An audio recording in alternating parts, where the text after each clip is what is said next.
World Nineball Championship title against Fu Chi-wei. Moritz Neuhausen, fine young player from Germany. He's up against Emil Andre Gangflo from Norway.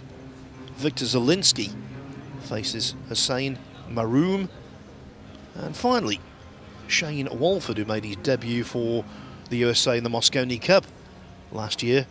He faces someone you know well, Carl, because he beat you recently in the UK Open, Alvin Anggito from Indonesia.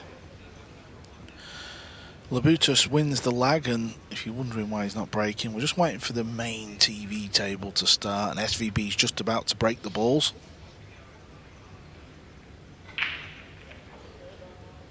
So Shane has broke off. That means all the other tables can start. We always like to get the main table underway first. And there is one big difference between the main TV table at this championship and all of the others. There's a shot clock on the main table, not on the other tables, including this one. Very impressive break there, has to be said. First break of the tournament for Labutis. And he does have an open look at this blue 2-ball as well. The only thing is, he's got to find that little bit of a gap, I believe, in between the side pocket and that purple 5.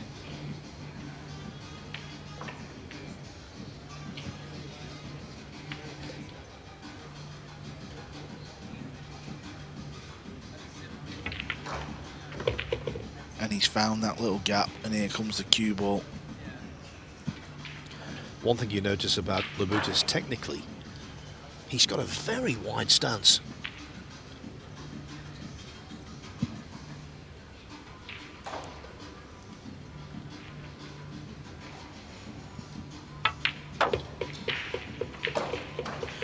Nineball's near the pocket, so it looks like 7-9 combo will be the deciding factor in the opener.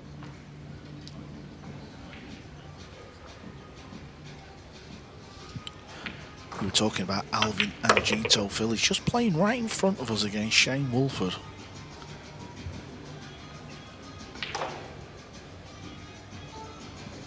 Of course, Shane Wolford represents the red, white and blue of USA. It's going to be a big week here, Phil, for the American players, isn't it, who are desperate to get on that Mosconi Cup team. Well, you know, last night when I was on the main table, I actually said that if you were to win this event, you'd be in the Mosconi Cup. I think for anyone who gets to the semi-finals, they'd be well on the way. That's how large the prize fund is, and as you correctly predicted, it's going to be a 7-9 combo to get things underway. In it goes. Pijus Labutis very swiftly takes the opening rack. Labutis twice in one of our major ranking events on the World Nineball Tour has reached the semi-finals. Last year in Lugo, Spain, he made it to the last 4 of the Spanish Open. He lost a heartbreaker 11-10 to Mark Bijsterbosch there. That, though, was after wins over Fedor Gorst and Albin Auschen. And then much more recently, got to the semi-final of the UK Open. Again, another hard-breaking defeat to the eventual winner, Robbie Capito, 11-9. Just seemed to run out of steam in the latter stages of that match. But again, he beat some really good players to get there, the likes of Eklund Kachi, the defending champion, Aloysius Schaap, Wu Kunlin, Nicky Kraus. So you can gather from that, on that list we've been talking about of potential winners, he has to be included.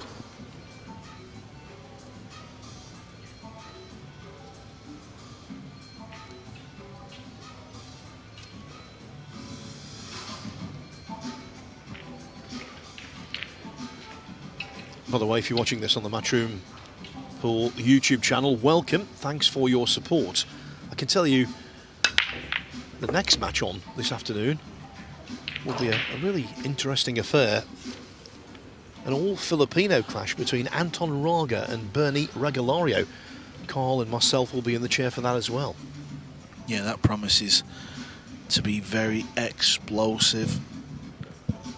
Two of the young guns from the Philippines have drawn each other in the opening round.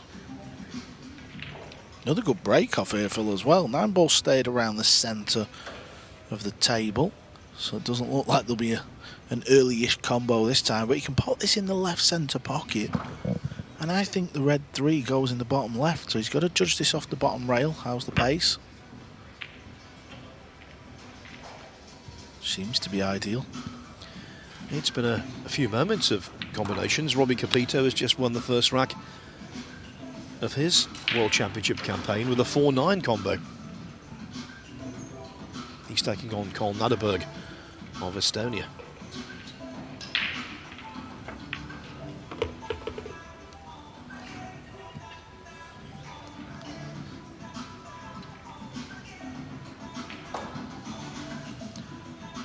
So what do you make of this arena then, Carl? I'm very impressed with it. It's, I think, one of the very best we've ever been in. Without doubt, Phil. You know, it's I said it at the top of the show. I think it's because it's not too big. You know, you've seen the arenas we go to. Sometimes they feel absolutely ginormous, and of course we need to get a lot of tables in these venues, but just seems to fit. Everything seems to fit perfect, doesn't it? Every table where you look, there's enough space.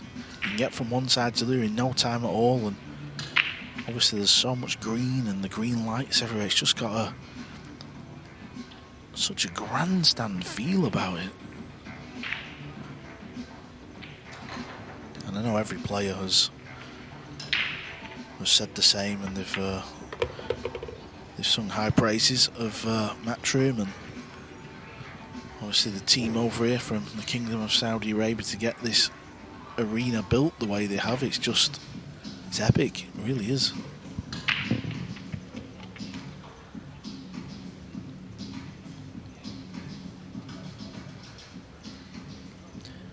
Don't know about you, Cole, but it seems to me, and I don't know whether it's a conscious decision, Labutis is playing a little faster than he was at the UK Open. Well, I know he's working with Johan Royschnick. Johan's over here. He's got 3 players under his belt. Labutis is one of them. He's actually sat just to the side of the table, sweating the action, and obviously I've worked under Johan at the Mosconi Cup, so I know what he brings to the party, let's to say. He has this ability to make you focus. And I know that sounds a little crazy, because you'd think, well, of course he's going to be focused because it's the World Championship, but it's just different. It's better when you've got somebody in your corner. And as you say that, he's lost a little bit of positional focus, not on the 8-ball.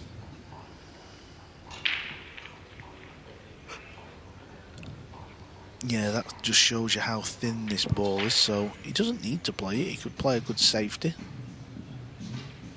Try and get the 8-ball on the bottom rail, then try and use that 9 as some form of cover. Yeah, that's the shot he's played. There's nothing wrong with this, although he's not played it too great. Pia can split the balls now and do a similar shot, but using the width of the table.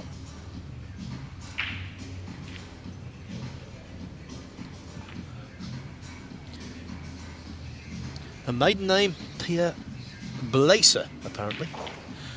Didn't know that until this morning. You know what, Phil? I was just going to say the exact same. I'm just so used to her being called Pia Filler. I did not know her maiden name.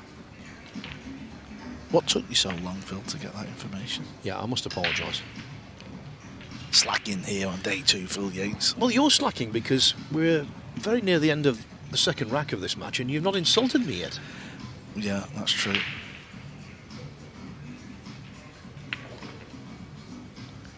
Maybe you just chilled out in those sandals of yours. Listen, I have brought the style today too. Do not worry about that. Yeah, that's something I never bring, by the way. Talking of style, over on our other feature table that's available on Matchroom Multisport on YouTube, Capito has got off to an absolute flyer. He's 2-0 up and he's in the balls again. And what a great advert he is for pool. The interview that you did with him, he looks so good. He's so self-assured. He speaks very well. I did an interview with him one-on-one after he won the UK Open for Billiards Digest, and I was so impressed with the way he spoke and the way he analysed stuff. In the hotel, before we was waiting to get picked up to go to the ancient old town of Jeddah, and he come down and I was giving him a quick briefing because obviously English is not his first language, but it was like, I don't know, I don't speak English that good. I thought after the interview, I thought he spoke English better than you, Phil. Thanks. Yeah. So yeah, the first insult is in, folks, before the end of the second rack. Then he was like, I don't want to wear my shades. I said, stick them on, pal. It's beautiful weather in Old Town Jeddah. Come on. Stop being shy. That's not the shot Pia Filler played, but it's actually worked out okay. And now Pius might have to go for this bank into the pocket near where the 9-ball is. It kind of feels like a bit of a big pocket. If it hits the 9, it might go in that pocket. Well, in the Derby City Classic Banks, he has finished in the top 10 before. If that's any indication of his ability with this particular kind of shot.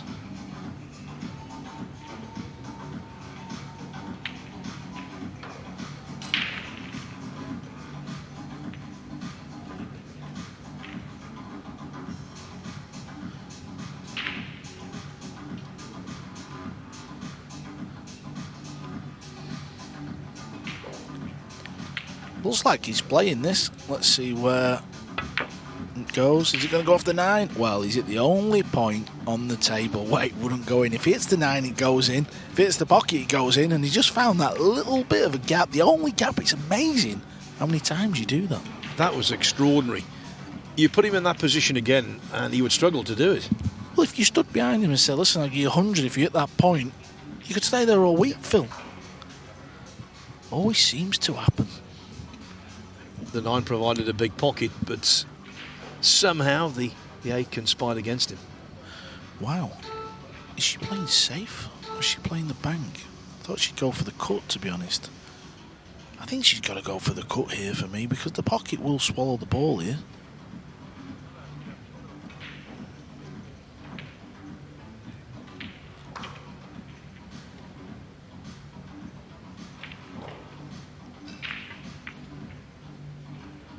Didn't like that option, Pia, I'm afraid. And that's one of the worst safety shots you're ever likely to see, because it's not safe at all. It's stuck up. Initially didn't drop on the 8 positionally, Pijus Labutis. But when he gets a second chance, he takes it. And with that, he doubled the lead to 2-0 in this race to 9. Yeah, 9-ball is an attacking game. This is why we play on a pocket that's a bit more generous, so you can go for your shots. And the safety shot there was probably the only shot I didn't really like from Pia. She could have played the cut, maybe even go for the bank. She'd have been a big favourite to pot the ball if she'd have played the cut. While the referee's putting the balls back on the table, let me tell you, Shane Van Boning has taken the opening rack against Farhad Al-Arbi.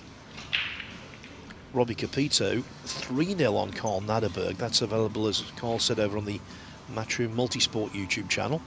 James Arenas has taken the first from Farhad Al-Dayan. Patrick Gonzalez, a little-known Filipino who I've heard is very good. He's 1-0 up on Francesco Candela of Italy. 2-0 for Billy Thorpe over Ahmed Al-Jabbar. Moritz Neuhausen has taken the opening rack against Emil Andre Gangflow. Victor Zielinski and Hussein Maroom have shared the first 2 racks. Same story with Shane Walford and Alvin Angito. And we'll keep you right up to date with all of the scores as the afternoon here in Jeddah progresses.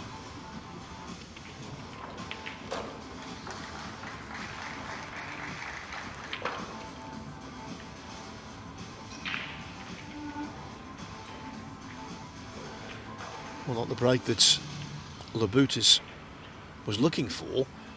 He's broken dry, but as you can see, the 1 ball completely obscured.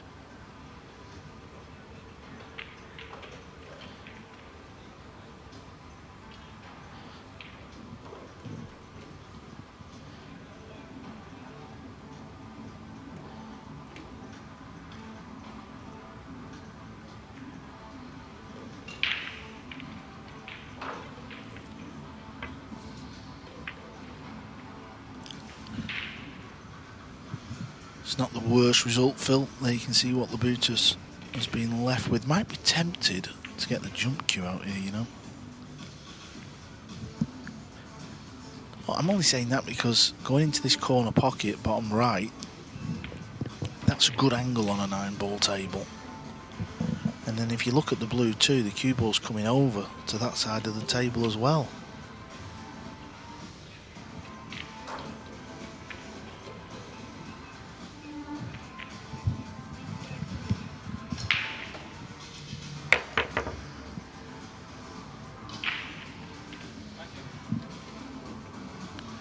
Now then, Pia Filler, this is a good chance. Can you get a rack on the board? The opening couple of shots are going to be key. For me, it's all about the blue 2 onto the red 3 because you can't really get the cue ball close to the blue 2 here because the cue ball's on the rail. Probably just come down the centre, yeah.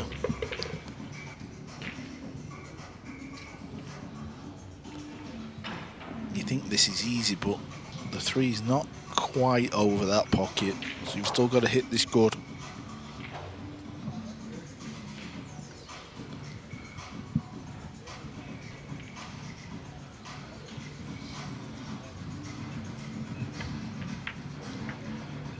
Yeah, the double kiss helped it in.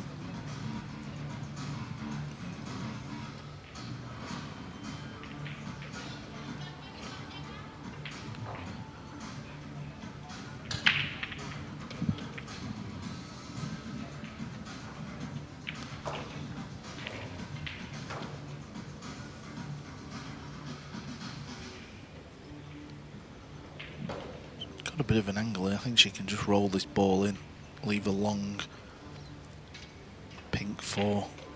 I think she wants to get up near the pink 4, but she doesn't need to. Just leave the angle.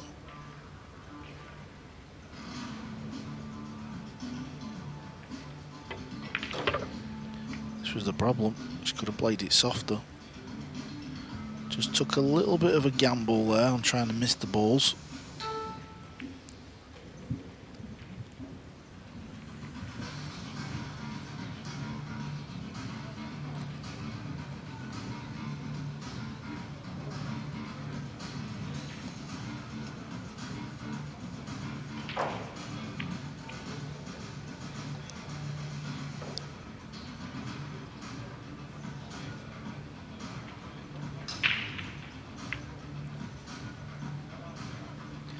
Well, again, as was the case at the end of the second rack, she opts for containment.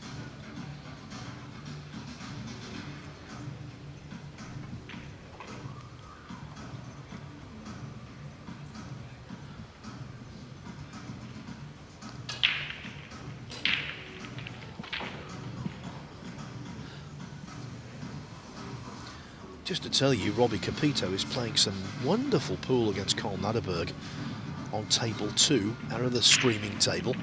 And he's about to pop the 9 to take a 4-0 lead. There is no substitute for confidence. Good effort here. A really good shot. Can only see the thinnest of edges. Look at the result as well. Pia's in a world of trouble here.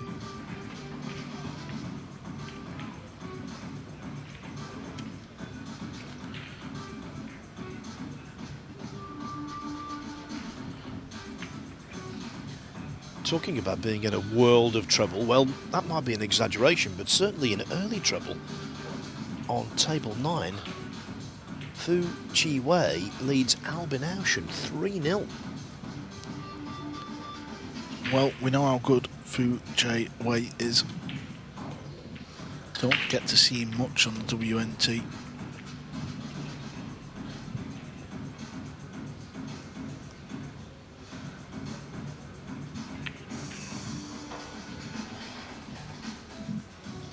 Always looks very studious, does Pijus Labutis. One of those players who totally invests in a match, heart and soul.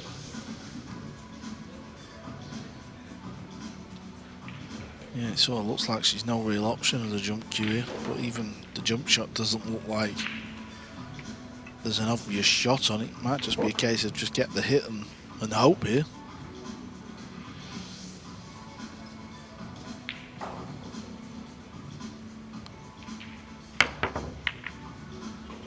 Where's the cue ball finished? Well, at least the corner pocket is now been took out of the way because the green 6 ball has landed in its way. So if he's going to pot this, he's going to go left centre.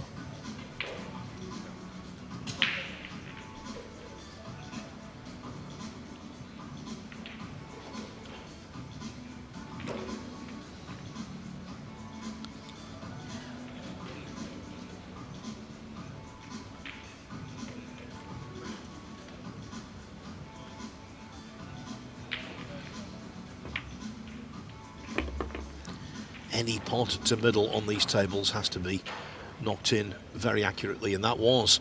I think the middles here, from the evidence of the first day, Cole, aren't quite as brutal as they were at Telford for the UK Open, but they're still tough. Yeah, and the corner pockets as well. You know, these are 4 inches, brass on table. UK Open was about 3.9, but it's actually the angle of the pocket cut. Brass on is quite straight, but a diamond sort of flicks out. As always, you know, the tables have not been played in as well. New cloth, new balls. I think conditions are wonderful though, aren't they? And especially considering the harshness of the temperature outside. It's well over 100 degrees again today, and because we're close to the Red Sea here, there is the aspect of humidity also. And yet, indoors, perfectly controlled temperature, thanks to the air conditioning, and it seems to me as though the tables are playing very nicely. Yeah, and air conditioning can affect the rails, you know, the bounce of the table as well. Obviously you need the air conditioning on it, it'd be far too hot if we didn't have that.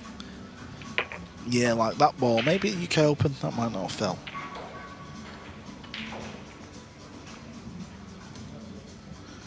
But that seems to be the case.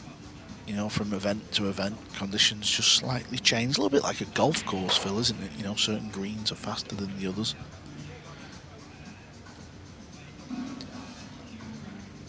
What we find on the snooker tour is that if you have a venue in a very cold, dry climate, I'm thinking of Daqing actually in northern China, where they played the international championship for a number of years. Conditions there are always very good.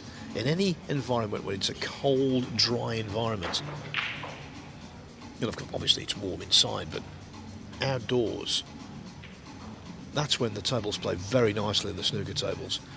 When they play at their worst, is in a very warm, humid environment. We've had a few of those over the years. I remember on one occasion we played a big world ranking event in Bangkok, Thailand, on the banks of the Chao Phraya River in rainy season, and it was so hard to manoeuvre the cue ball around there. Yeah, and don't forget snooker tables are heated. That makes a big difference. If the pool table was heated, you know, the aircon and the weather kind of takes it away a little bit. Labutis played a strange shot for me there. Looked like the cue ball was always going to come down this right hand side of the table. That looked like it was obvious, but he didn't like it, so he tried to get on the left side of the 8 ball. It's gone wrong. So an action replay of rack 2 when he surrendered position on the 8. Eventually he won the rack, but whether he wins this one remains to be seen.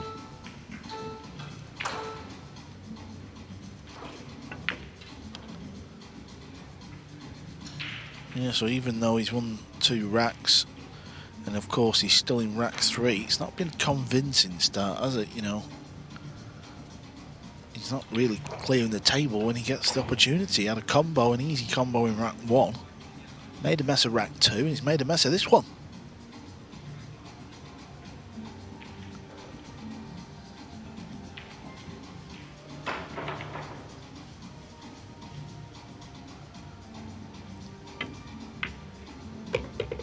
That was a good pot from Pia. That's why I wanted her to take the 8 ball on Phil in rack 2 up the rail. She's a good potter. She needs another good one here though. It's a long, scary 9 for your first rack. But she does have a reliable technique, so I'm saying she pots this.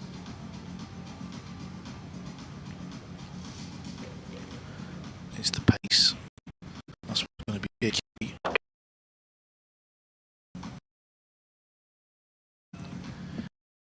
Pia Filler off the mark. Position on the 8 for Pia, and consequently, when Filler had her she took it 2-1. Interesting.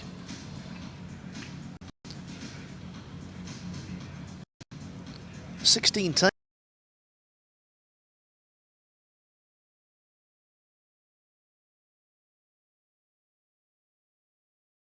Junior Championship, which is taking place, involving 16 international players, 16 international prospects from all over the world.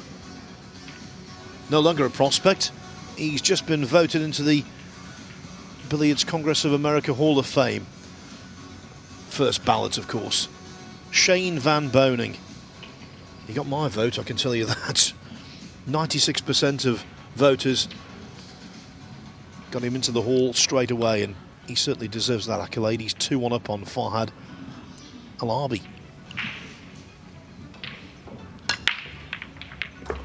First look at the break from Pia, and she's made the one. That is what players are trying to achieve on this break. It's like a hard cut break. One ball goes over to the middle. It's not actually easy to keep potting the one. Just trying to think what Hall of Fames you could be in, Carl. The Modesty Hall of Fame, I suppose. The Box Office Hall of Fame. The Handsome Hall of Fame.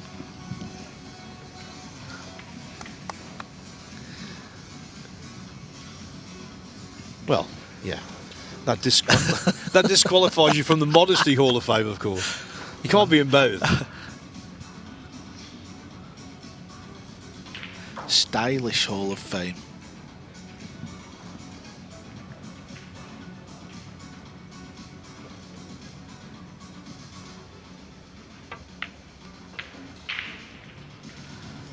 Yeah, a couple of safety shots that we've seen early on here that look a little bit worrying. She got lucky there because she wasn't playing the 2 into the pink 4. She'll grow in confidence though, Pia Filler will. I've seen her give many of the male players some trouble. Well, she has won a tournament this year in Estonia. Won the world, or the European, I should say, the European Women's Nineball Championship last year in Finland. She's a real competitor.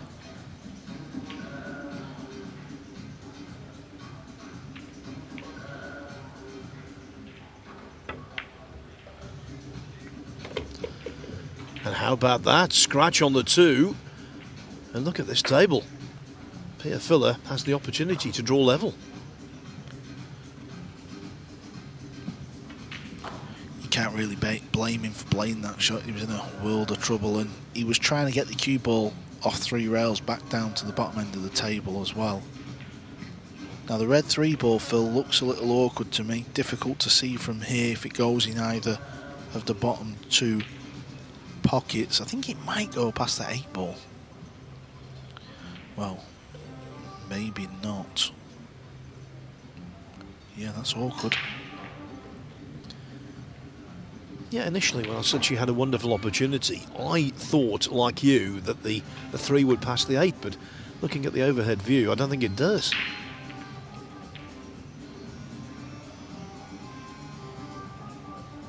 Yeah, I've spotted what she's going to do though here. She's going to roll the cue ball in behind the brown 7. And if she gets the cue ball touching that brown 7, that is going to be awkward to get out of the hook. Do not underestimate the safety side of Nineball. It is crucial. The difference in getting the cue ball touching the 7 and not is massive. So let's see where the 7 goes, or the cue ball rather. Well, all in all, she's not even got it behind the 7, so that ended up being a right old mess, Phil. Yeah, much like her safety shot on the 8 ball in the second rack, which left the 8 to middle.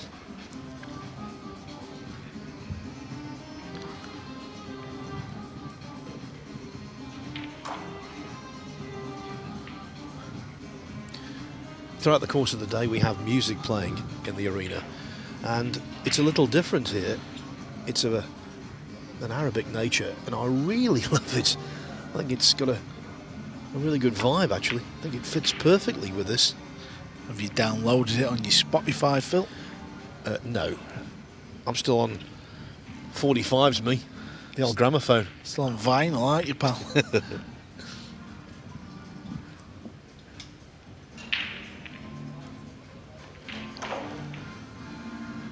Billy Thorpe off to a flyer 4-0 up against local player Ahmed Al-Jabbar. Billy Thorpe been in the gym, told me he's curbed the partying, let's say, and he's trying to get himself back on that team, Phil.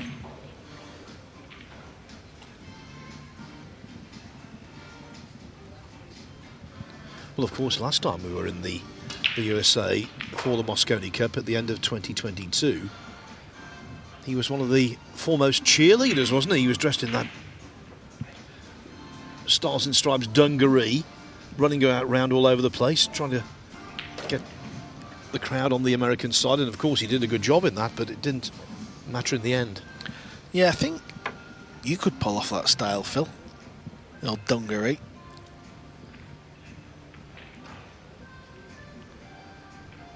More dung than ree if it was on me, I'll tell you that.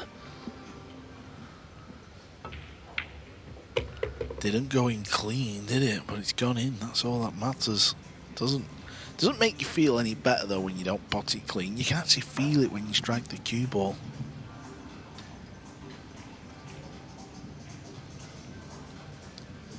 (5-1) Robbie Capito, more than halfway to victory over Carl Naderberg. And the way he's playing is very impressive. He's playing lots of really advanced positional shots with lots of side and pulling them off with great aplomb. Again, a product of confidence.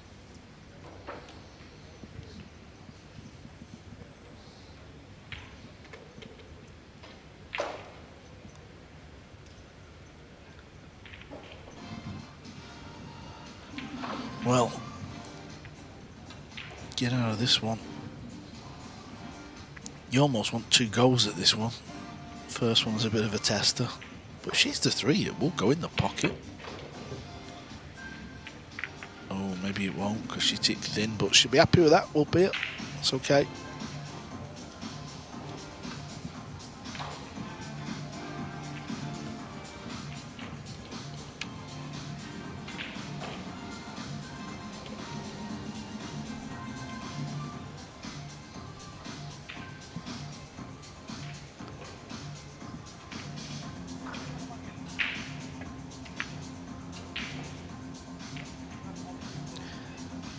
Turning into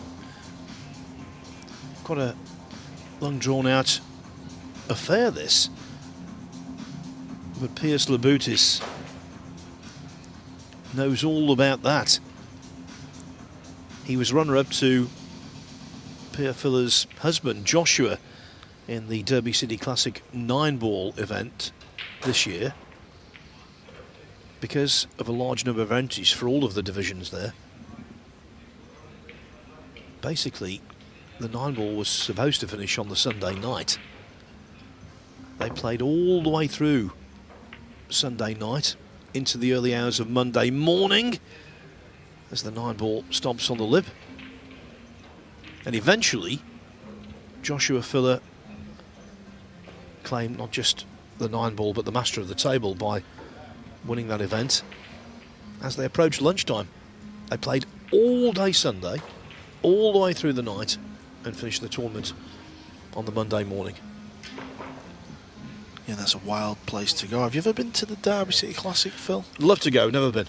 Yeah, I've been a couple of times. It's definitely an eye-opener. Let's just put it that way. It's like a big festival of all the different games you can play on a pool table. Obviously, World Nineball Tour, we focus on Nineball, but there's other games, pretty much the gambling side of pool. The games that people like to have a little bit of a bet on, if you like, over the years, but it's a massive festival. It goes on pretty much 24/7. It's an unbelievable sight. Yeah, they play the Bigfoot event over there, don't they, which is the 10x5 table. That's a 16-man invitation, which is useful money.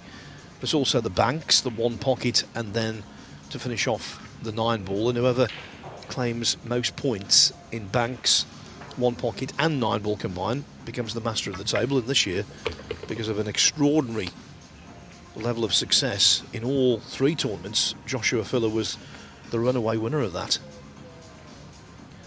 It's called the Derby City Classic because initially it was in Louisville, Kentucky, which is the home of the Kentucky Derby horse race. More recently it's been played in southern Indiana.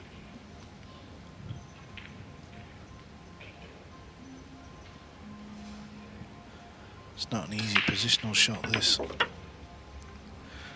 The line looks good. The pace is going to be okay. Is it? Oh, he's just held up a bit. That was a good effort. He's just keeping Pia in this match for me.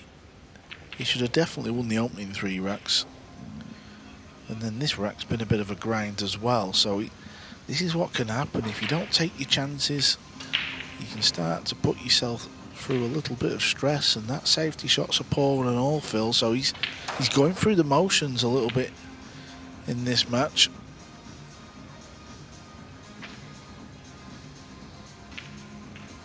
Yes, as you say, made a bright start, winning the opening rack very quickly, helped by that combo. Since then, it's been something of a struggle for both of them.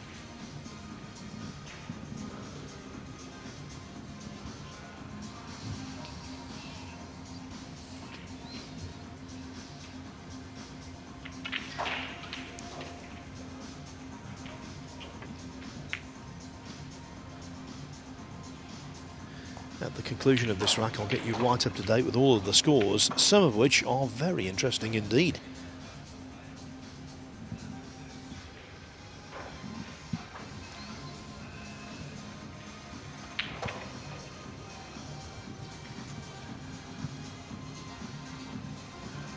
I just don't know if he can pot this ball and avoid hitting the 8. The brown 7's in a weird spot as well.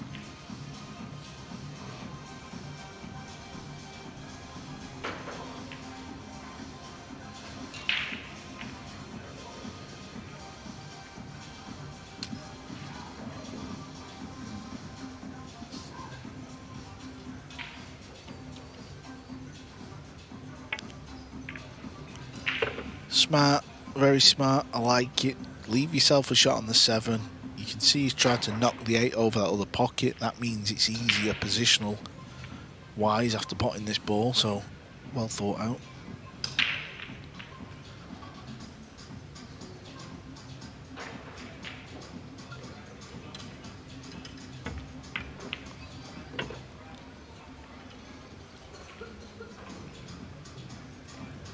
When you've been involved in quite a bitty kind of rack, a staccato rack where rhythm has been at a premium, to pot balls like this takes some doing.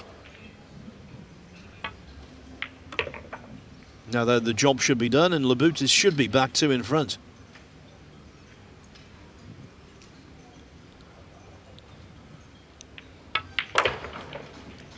That is the case. The Lithuanian leads the German by 3 racks to 1. So keeping my promise, I'll give you the other scores. Shane Van Boning now seemingly taking control against Farhad Alabi. It's 4-1 to the great man. 6-1 for Robbie Capito now over Carl Naderberg. Very impressive. 2-1 for Francesco Candela over Patrick Gonzalez. 4-1 Billy Thorpe over Ahmed Al-Jabbar. Jan van Leerup, he's 3-1 up on Tobias Bongers. Chag Yulong and Khalid Al-Atabi level at 2-2. James Aranas having things all his own way against Farhad Aldayan, leading 4-0. Moritz Neuhausen 3-1 up on Emil Andre Gangflow. 4-4 Victor Zielinski and Hossein Maroon. Maroon led that one 4-3 actually. Shane Walford in the driver's seat against Alvin Angito at 5-1. And Albin Auschen, twice a winner of this wonderful championship, 4-2 down to Fu Chi Wei.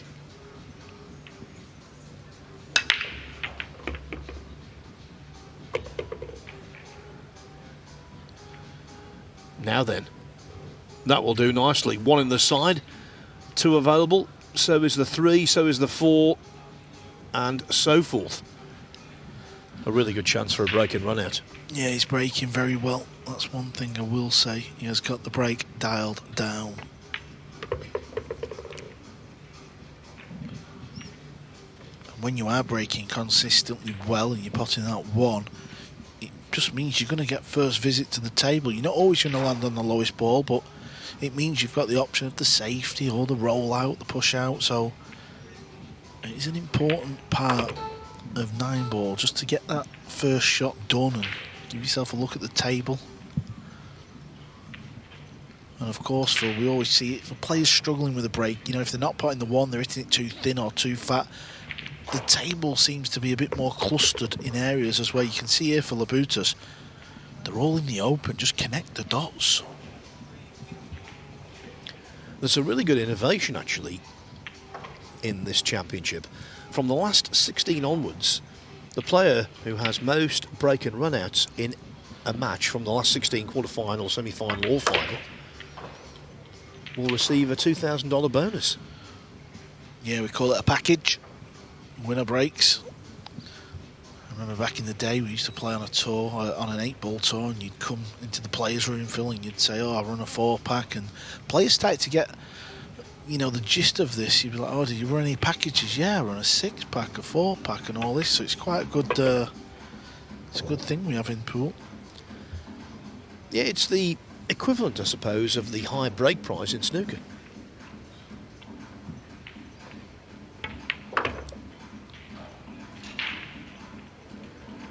Of course, it doesn't apply this early in the championship, but Pijus Labutis delighted to break and run out anyway, because he now leads by 4 racks to 1.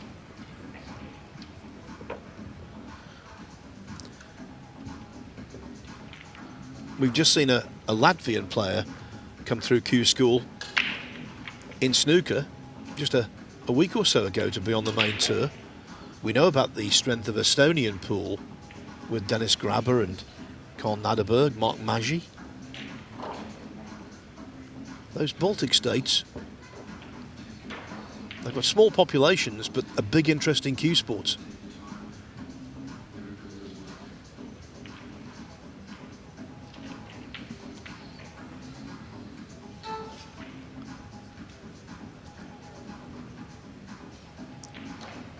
If you doubt the cosmopolitan nature of this tournament, how about this? Over 40 nations represented here.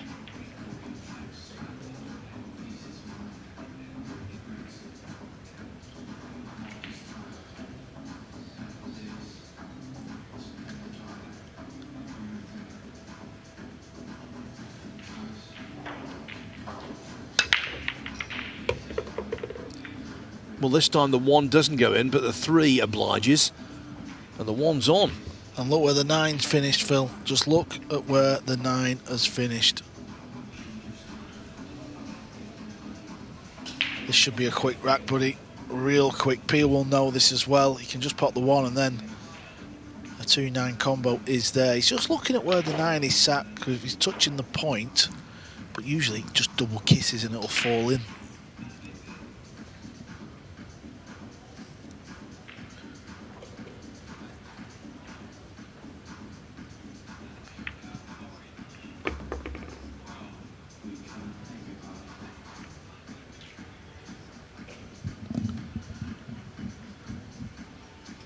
So when you're in a position like this, Carl, and you're broken off and you realise you can get in for a quick kill, it must be a great feeling.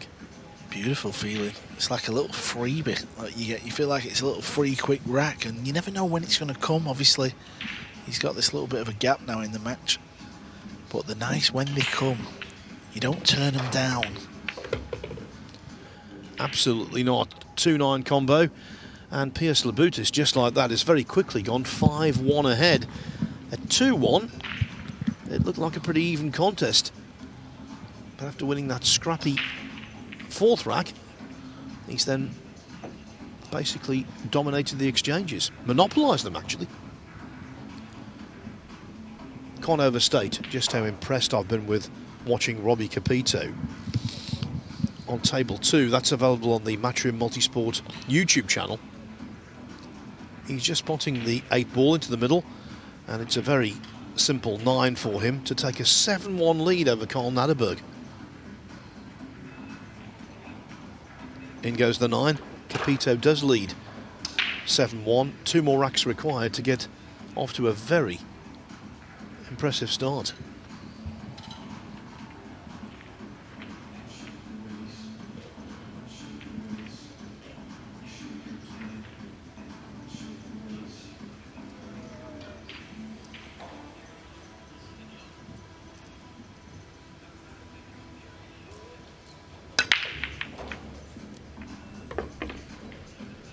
Well, again, the 3 ball is turning out to be Pijus Labutis' best friend.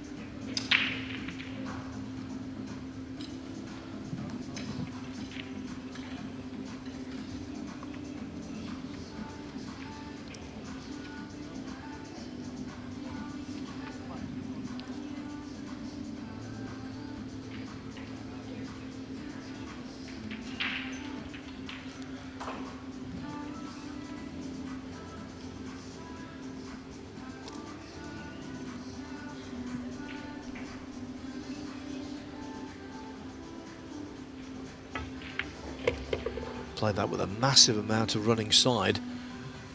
It's floated around the table and dropped perfectly on the 2. Yeah, that's okay. He's got issues, purple 5 and that green 6 ball. So from the blue 2 to the pink 4, that's why he's just weighing up now. He's having a nosy. What's my options?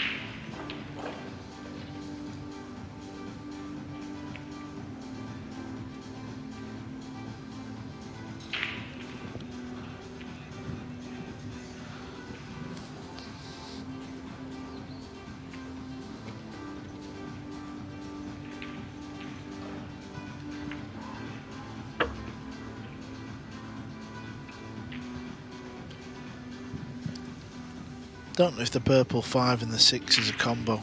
It's hard to see if that 6 ball is touching the 8. If it is, that might not pop.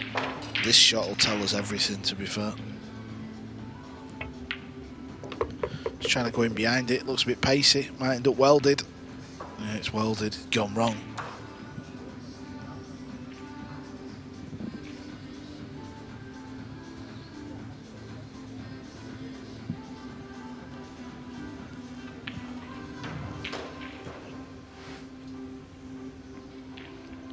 If the cue ball and the purple 5 are touching, the purple 5 still has to move. He can't play away. Yeah, so that's okay. It's actually landed nice. What the cue ball on the top rail really there, because the 9 ball would have helped get the hook.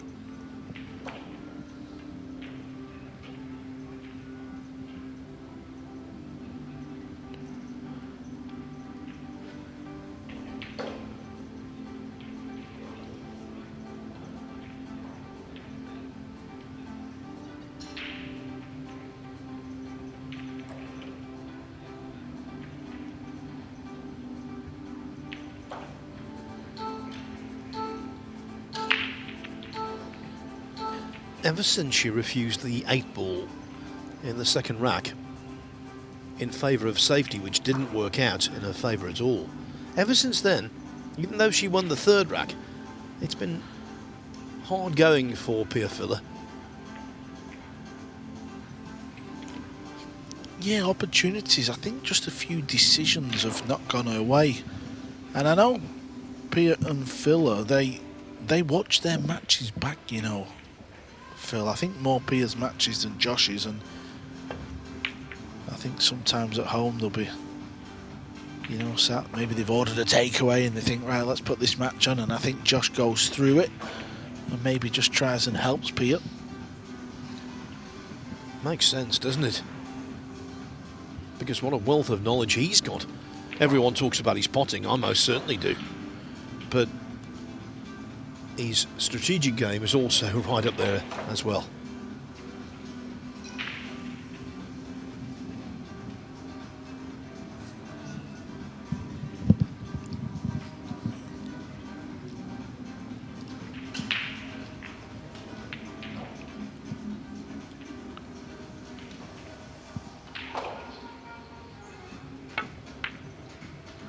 Ooh, that was not good. Seemed to miss it by a long way. I often felt like a lot of pros always feel like, or say that when the ball's touching the rail it's easy, but I always found it wasn't easy. I always preferred it just off the rail a little bit. I always thought that was a bit of a myth. Hence your contribution to off the rail, which is very appropriate. Yeah, that's the Matchroom YouTube little show that we do. I think we'll probably do one tonight, Phil, talk about the opening 2 days of the event.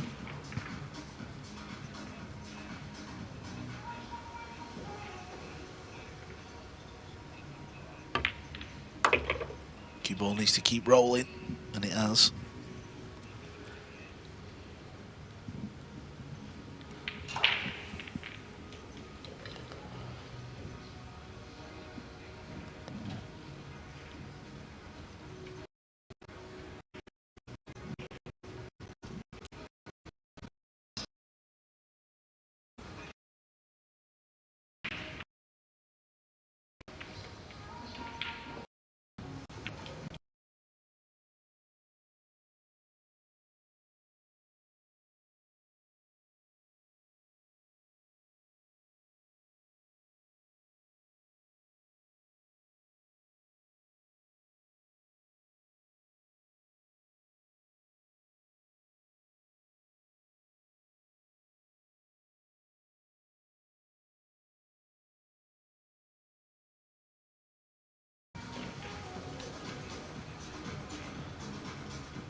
Well, twice in this match already, Pijus Labutis has failed to get position on the 8 ball. Not there, though. And the 9 is what they call a formality. Now taking the match by the scruff of the neck, he leads Pia Filler 6-1. That having been held to 2-1, so he's won 4 racks in succession.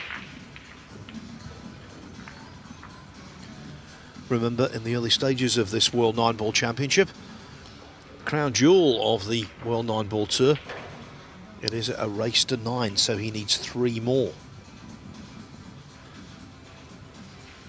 Shane Walford on table 12, as Carl Boyce said, right in front of our commentary position today.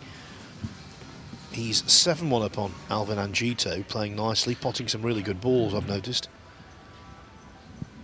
James Aranas 4-0 over Farhad Al-Dayan in a slow-moving affair. Albin Ashen's pulled a frame back against Fu Chi Wei. Now 4-3 to the player from Chinese Taipei. 6-1 Billy Thorpe over Ahmed Al-Jabbar. 4-1 for Moritz Neuhausen. Make that 4-2 now over Emil Andre Gangflow.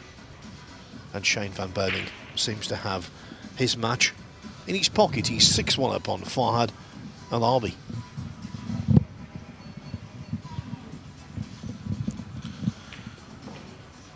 Another break and another opportunity here on the blue too. Can play the bank, and the bank shot at this level is pretty easy as well.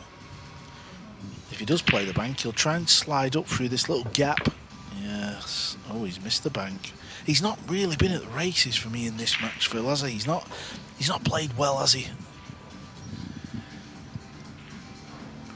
He's not been at his sharpest. At times he's looked okay, But I agree, there is room for improvement. I think he's broke really well. But I think Pia's not really took her chances. A few maybe wrong shot choices and poor safeties. That's why I believe it's 6-1.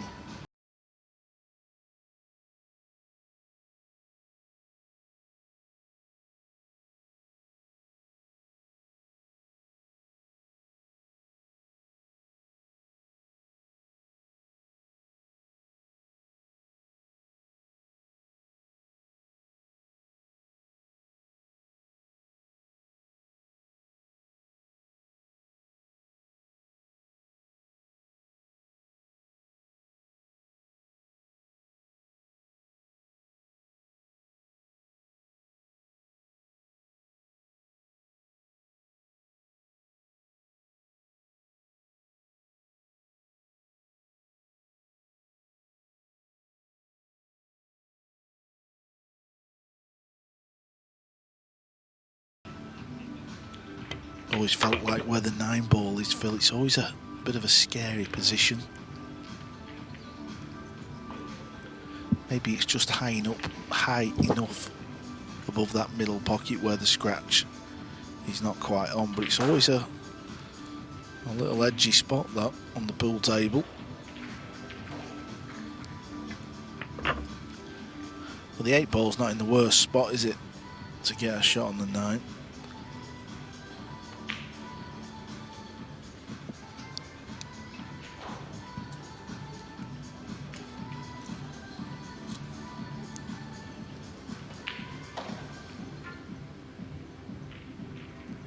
Stays very still, watch the cue action of Pia. That's always vital. Oh, and she's fired it into the rail. It's a poor one. We may have seen that a little bit more at the UK Open in Telford 3 or 4 weeks ago, but not here this week. She hit that far too high up the rail. And now that awkward 9-ball that Carl mentioned is the problem of Labutis.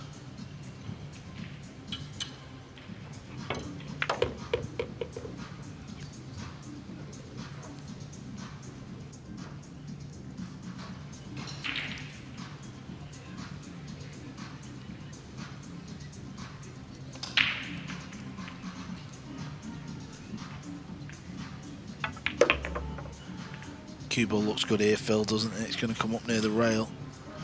That's more than good enough. Got to give this 100%. No, this is not a gimme by any stretch. Whenever you got to go past that middle pocket, up the rail.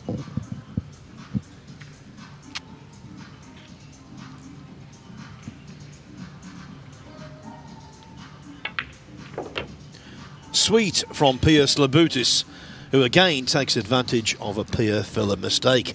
He leads 7-1, 2 more racks required. And even further advanced is Robbie Capito. Now on the hill against Colin Naderberg at 8-2. Also finding his form, Victor Zielinski. He was 4-3 down to Hussein Maroom. Now he leads 7-4 on the hill on table 12. Shane Walford 8-1 up on Alvin Angito. That's a really good scoreline for him. We talked about the Mosconi Cup implications of this championship, and Shane Walford, who made his debut in the Mosconi Cup last year, and Alexandra Palace, he's in serious consideration for a return.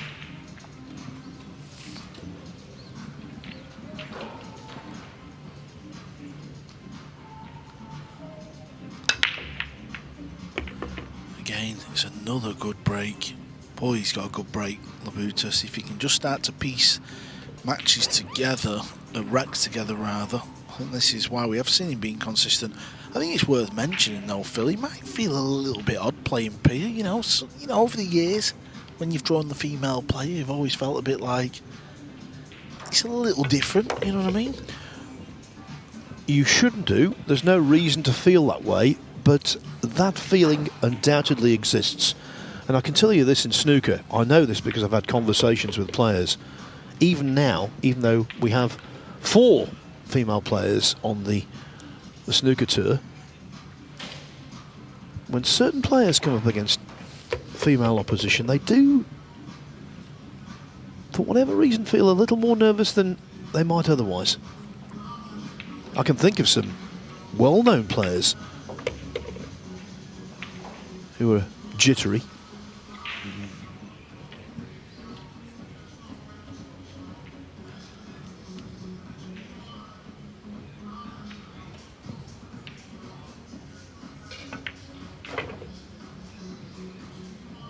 Actually, the greatest ever female snooker player and female pool player, you could make an argument to say they're one and the same. Alison Fisher. Yeah, I was wondering where you was going with the greatest ever lady snooker player there. I was intrigued to see your answer, Phil. Well, the greatest player in this match is definitely Pijus Labutis, because he's just arrived on the hill at 8-1. That, of course, having won 6 consecutive racks. At 2-1, it was competitive. Now it's a rout.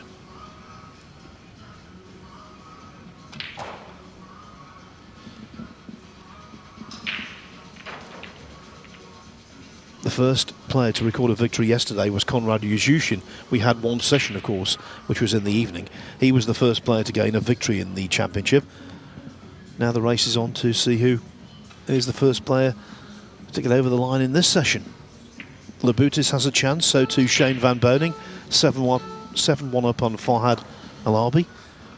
Robbie Capito 8-2 on Carl Naderberg. Shane Walford 8-1 on Alvin Angito. Can't tell you Albin Auschen. Let's pull back to 4-4 against Fu Chi Wei.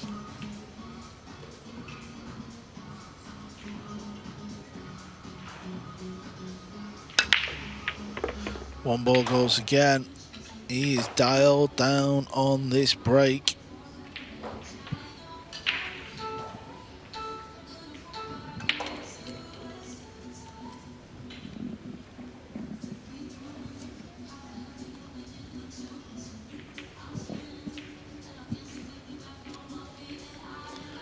Awkward shot coming up though. Well, it's not as awkward as it could be because of the scoreline. Pia won't be happy with the way she's played in this match. You know, she's a fierce competitor. She expects to do better. She's not really been in the races today. Beautiful pot. Beautiful pot. Yeah, looks like Filler will go to the loser's side to more than likely take on Farhad Al-Dayan, who at the moment trails James Aranas 5-1.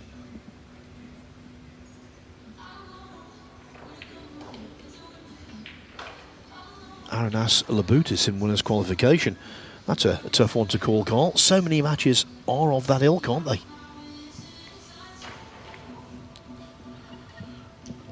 Yeah, it's all about getting through to the final 64. That's where you feel like you are through round one. To be honest, you want to get into that single elimination.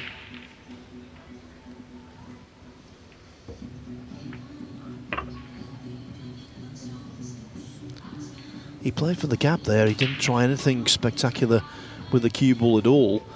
Has the white just travelled on slightly too far, though? Is the brown in the way at the potting angle? The brown 7.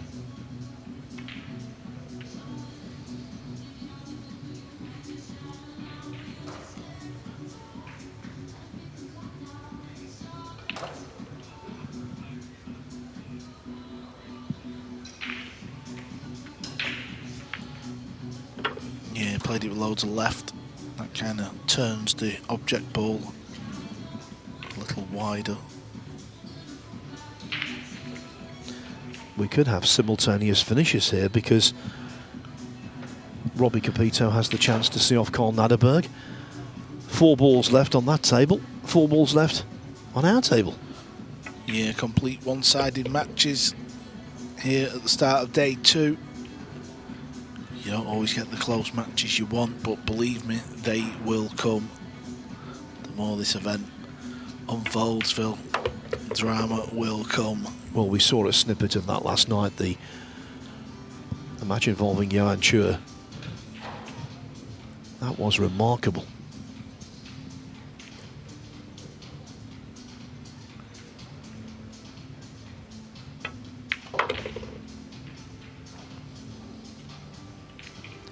He won't be entirely satisfied with his performance, Pijus Labutis, but it wasn't a bad one.